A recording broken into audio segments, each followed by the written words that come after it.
Assalamu alaikum everyone. My name is Zakia Elyoubi and I'm from Cafe Clock Team Fez. Welcome to World Storytelling Cafe. My story for today is called The Sultan and Hassan. So, كان يا مكان في قديم الزمان. There was once upon a time, a long time ago, a sultan who decided to go out and check on in his city in the middle of the night. So he called the first minister and told him to wear normal clothes to go out with him. So the sultan put away his crown, wore a normal jalaba, the first minister as well, and they went out in the middle of the night. As they were walking in the narrow streets, found nobody. It's already the middle of the night, everyone sleeping in their home. And then they had a turn and he saw a young man sitting on the doorstep of his house, like this. The Sultan looked at the first minister and said, "Why do you think this young man is outside sitting in the middle of the night?" "Well, I don't know." "Okay, follow me." The Sultan went to the young man and said, "Salaam alaikum." "Wa alaikum salam," the young man answered, and he stood up. "Well," he said, "we are merchants, we are travelers who travel to sell or buy things, and we got to your city here in the middle of the night, and we don't have a place to stay actually, and we would love to ask you to host us the night as a guest from God, and we can travel next day." The young man, of course, welcomed them in, said, "Welcome in." They sat all together, and he said, "Oh, excuse me, I'll bring you food right away, and then you can sleep afterwards." So he brought them some food from the kitchen, said they sat all together, and then Sultan asked him, "What's your name, young man?" "Oh, my name is Hassan." "Oh, Hassan, do you live alone?" No. I live with my mom, but she's already asleep. She's an old lady." "Oh, okay. But what keeps you awake?" Uh, can't you hear?" "Hear what?" Then they started listening and, "What's this?" "Oh, this noise."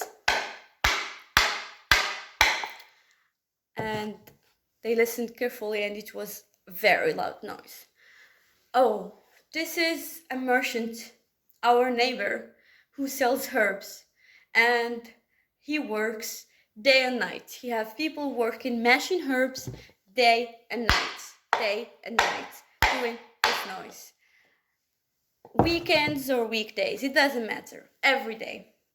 And that keeps us awake, doesn't let us rest whether we're healthy or sick. We just fed up of that noise all the time, non-stop." The Sultan looked at him and said, "Then why didn't you go to the judge? You should go to the judge of the city and talk to him about this." "Huh. You think we didn't? Of course, or the neighborhood did, and we went to the judge of the city and we talked to him about this merchant. And what? The merchant already bribed him, and the judge did nothing to us." "Oh, so the merchant bribed the judge?" the Sultan said. "Yes, of course, money talks." "And then why don't you gather all of you, write something and send it to the Sultan?" Hassan said. "Write it to the Sultan? Oh, I wish I was a sultan." That sentence stuck in the Sultan's head and said, "Oh, yeah, you're right." And then he told him, "Oh, Hassan, why don't you eat with us?" "Well, I'm full. I already had dinner." "Okay." So they finished the bread quickly and they asked Hassan for more bread, where Hassan went to bring some bread. So the Sultan put a drug on a cup of water and told told the first minister to shh, be silent. Hassan came back with more bread, and then the Sultan said, "Well, Hassan, you didn't eat with us. Share with us just this cup of water at least. At least let's share something." Hassan could not refuse. It's just a glass of water after all. He took the water, drank it, and fell unconscious. Sultan stood up. "Prime Minister, put him on your back and bring him to my palace." Poor Prime Minister had to put Hassan on his shoulder and walk all the way to the palace. They entered the palace. "Guards, come over here. So this man is Hassan. I want you to dress him like me, put a crown on him, and put him on my throne, and treat him as a sultan. I want to see what is he going to do." And Butaina, his daughter, the sultan's daughter, will sit next to Hassan and act as if you were his wife. So, is it clear? "Yes, Your Majesty." They dressed Hassan like a sultan, put a crown on him, put him on the throne, and Butaina came, sat next to him, and they were waiting for him to wake up. So he started waking up from the drag, looking around. "Oh my God, am I dreaming? What's this? Oh my God, a beautiful carpet. What's this? Oh wow, look at the ceiling. This is amazing. It's like a palace. Oh, what am I wearing? This is so fancy. Am I dreaming?" And then Butaina said, "Well, Hassan, of course the Sultan, Your Majesty, what's wrong?" "Your Majesty, are you talking to me?" "Of course, Your Majesty." "What, am I a Sultan?" "You are our Sultan, Your Majesty." Couldn't believe it. Finished himself. Ow, it's real. Oh my God, I'm a Sultan. If this is real, let's try it. "Guards, come over here." And guards came. "Your Majesty." Oh, this is really happening. I'm really a sultan.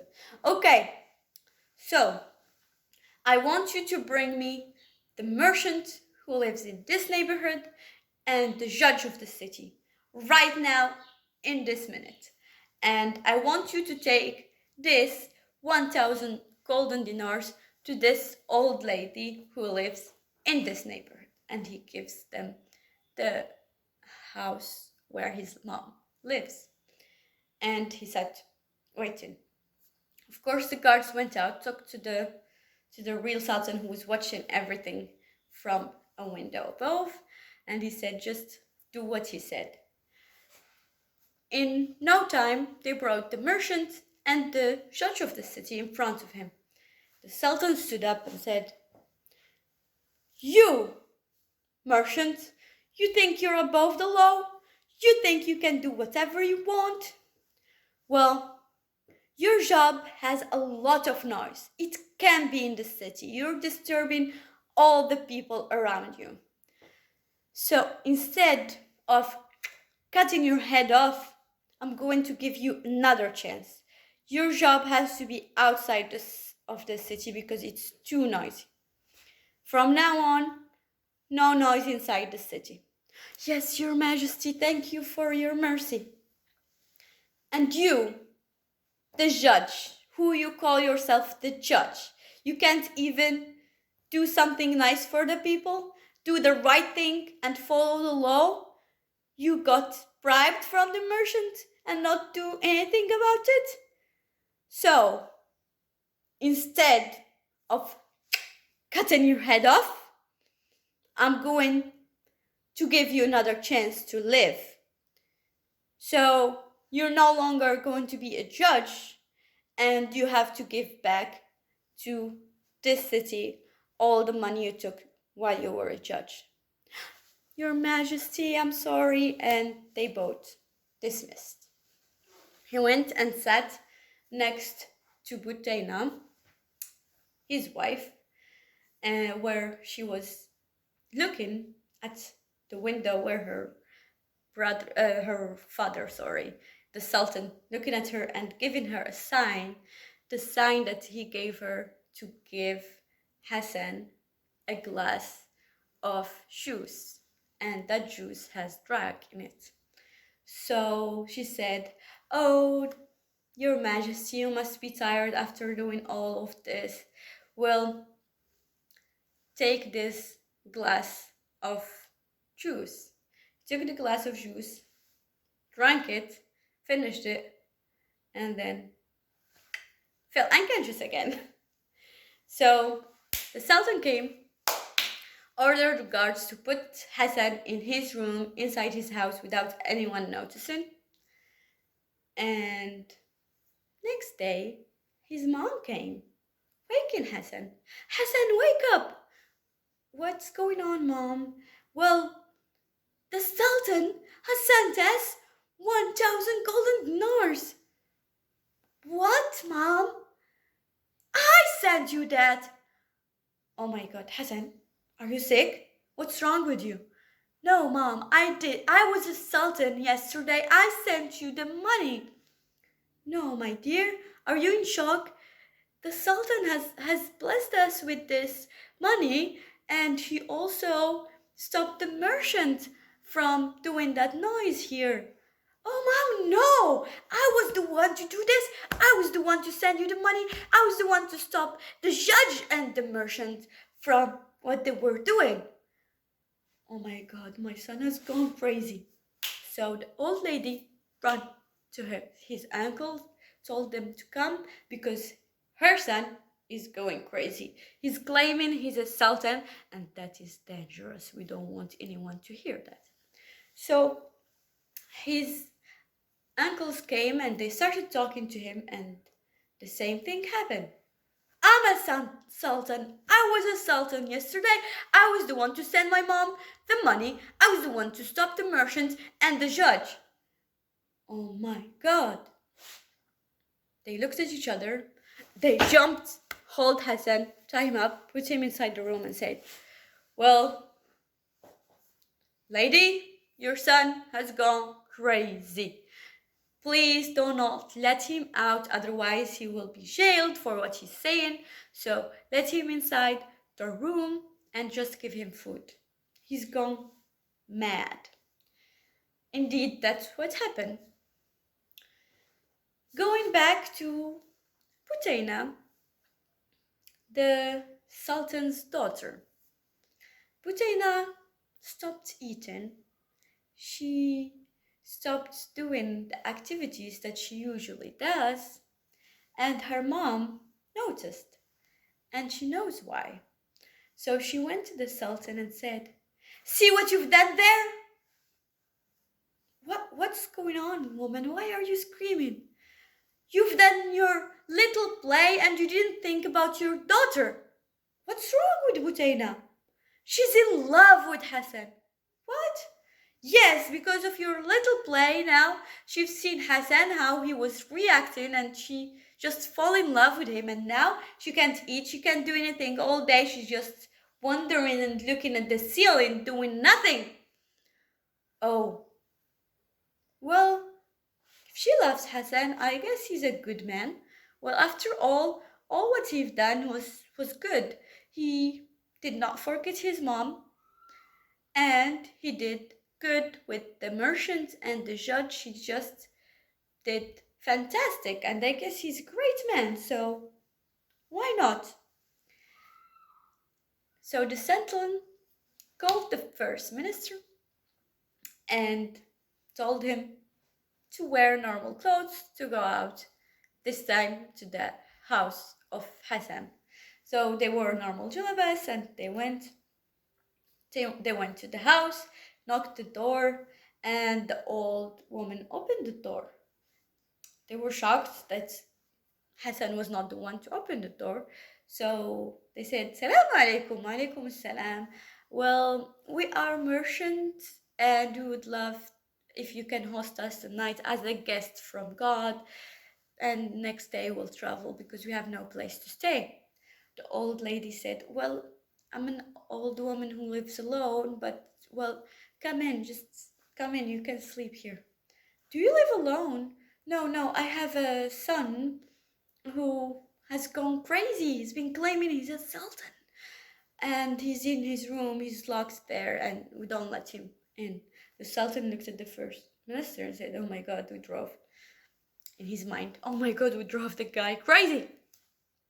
So she asked them to bring them some food, but they refused and said, you can just go and lay down, we're fine, we can sleep here. So she went to her room, and they opened the room for Hassan, and as soon as Hassan saw them, he said, you're the two men I saw the day I became a sultan. That's the day people started calling me crazy. And right then, the sultan took off a tissue, who has some kind of a drug, put it on Hassan's mouth and nose, and then Hassan fell unconscious again. Poor Hassan. And poor first minister, who again has to put Hassan on his back and go all the way to the palace.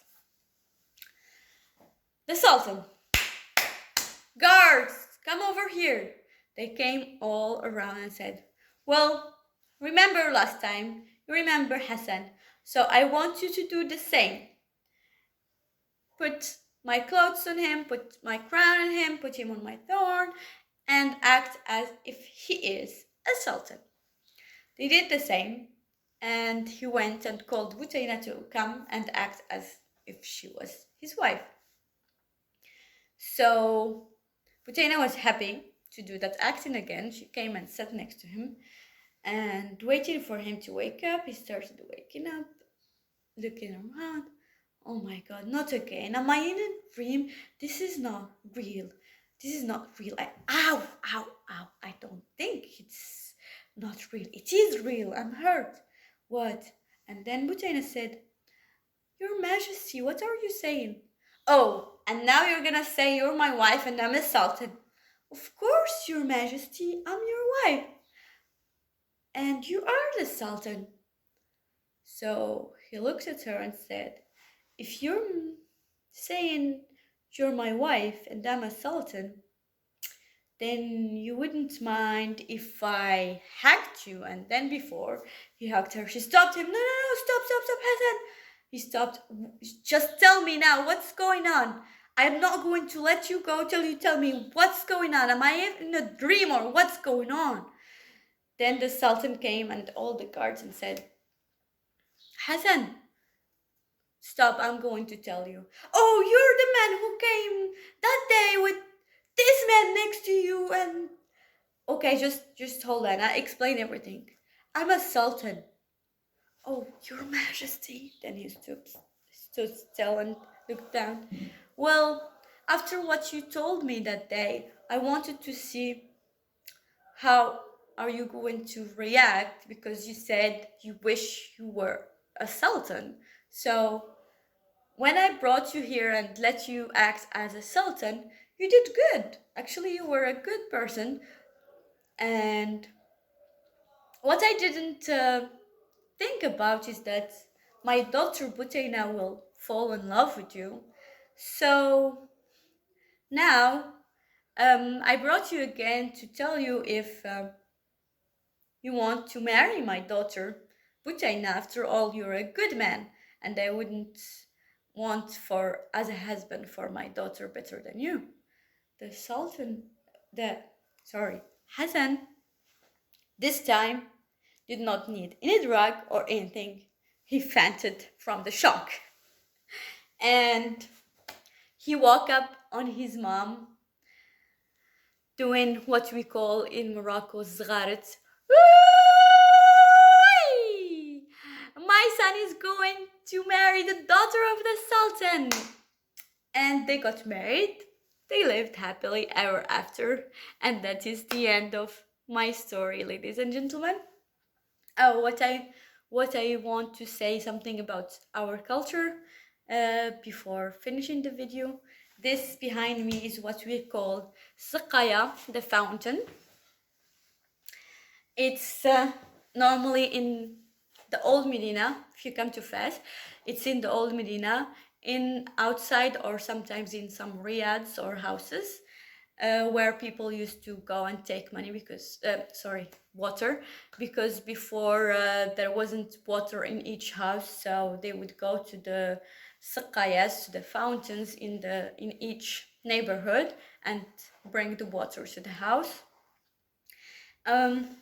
If you have any questions about the story, the culture, anything, you're welcome. And thank you so much. Till next story, be sane and be safe. Isn't it wonderful that we can travel to Marrakesh? And the tellers from the Clock Cafe, where storytelling has been going on for a few years now. And we can listen to those tellers, but those tellers don't have the benefit of social security or anything else. So whatever you put in the hat will go directly to the tellers from the Clock Cafe. And we appreciate you listening to the stories. Now, if you can afford it, show your appreciation by dropping a little in the hat for those wonderful tellers from the Clock Cafe in the Casbah.